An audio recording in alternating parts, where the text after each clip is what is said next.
मनमानी तरीके से बिल प्रिंट करके दे दिया जाता है कस्टमरों को और उनका मीटर उतना चला नहीं होता है, उतनी रीडिंग नहीं होती है, फिर भी उनका बिल जो है 5 से 6 हज़ार रुपये आता है। इस विषय में क्या बोलेंगे आप? इसमें मीटर की जो रीडिंग लेते हैं उन कर्मचारी को ध्यान देना चाहिए कि जो रीडिंग मौके पे है उसी रीडिंग के हिसाब से उसको बिजली का बिल दिया जाए।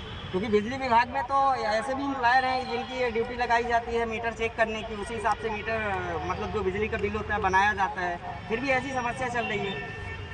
सर इसमें तो जो कर्मचारी जो है उन्हीं की गलती है।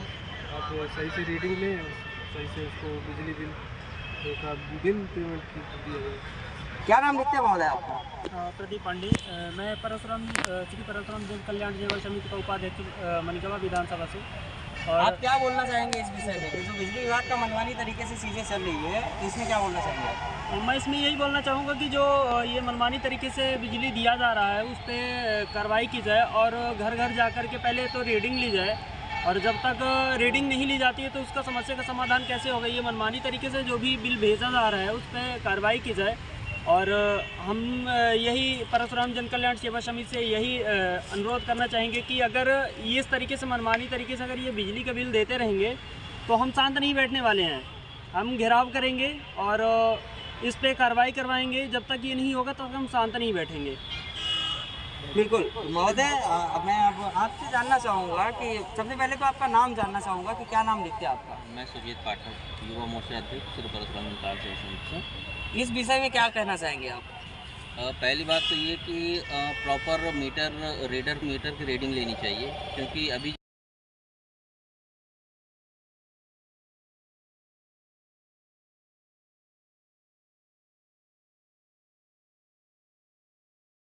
प्रशासन इस पर ध्यान नहीं देता तो कुछ होने वाला है नहीं, और अगर ऐसा कुछ नहीं होता है तो फिर हम लोग घेराव करेंगे कलेक्ट्रेट।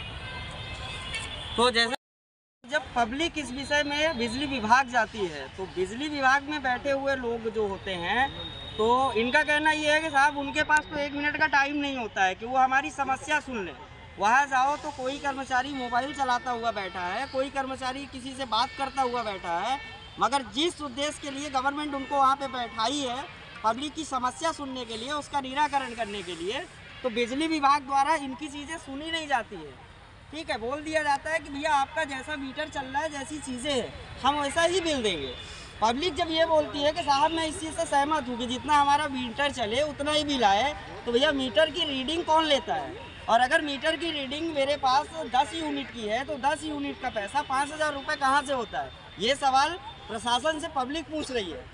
और श्री परशुराम जन कल्याण सेवा समिति का कहना है कि अगर इस विषय में प्रशासन द्वारा चीज़ें नहीं किया जाएगा और इसमें एक्शन नहीं लिया जाएगा तो हम आगे भी कार्रवाई करेंगे और कलेक्ट्रेट का घेराव करेंगे, क्योंकि इस चीज़ से अभी आने वाले समय में बच्चों का पेपर स्टार्ट होने वाला है, चीज़ें स्टार्ट होने वाली है। यहाँ पे मनमानी तरीके से बिल दिया जा रहा है और बिल का भुगतान नहीं होता है, क्योंकि जब आप मनमानी तरीके से बिल दे रहे हो तो बिल का भुगतान पब्लिक नहीं करती है, तो उनका मीटर जाके सीधा कनेक्शन काट दिया जाता है। तो इसमें क्या होता है कि हमारे बच्चों को, जो बच्चे हैं उनका पेपर होने वाला है, उनको भी इसमें फ़र्क पड़ता है, क्योंकि उनको पढ़ाई करना होता है, चीज़ें करनी होती है, तो इसमें बच्चों के भविष्य को भी फ़र्क पड़ रहा है। तो शासन प्रशासन को इसमें ध्यान देना चाहिए कि जैसी चीज़ें हो रही हमारे मध्य प्रदेश में, इसको जल्द से जल्द बंद कराया जाए। और ये जो लोग बैठे हुए हैं, है ना, कि जो चीज़ें कर रहे हैं, जिनको बैठाया गया है बिजली विभाग में, है ना, वहाँ पे नौकरी कर रहे हैं, तो वो बिजली विभाग की नौकरी नहीं, वो पर्सनल किसी लोगों की नौकरी करते हैं, है ना। तो पब्लिक की समस्या को सुनी जाए और इसका निराकरण कराया जाए। धन्यवाद। ये एक ज्ञापन है जो श्री परशुराम जन कल्याण सेवा समिति द्वारा सौंपा गया है।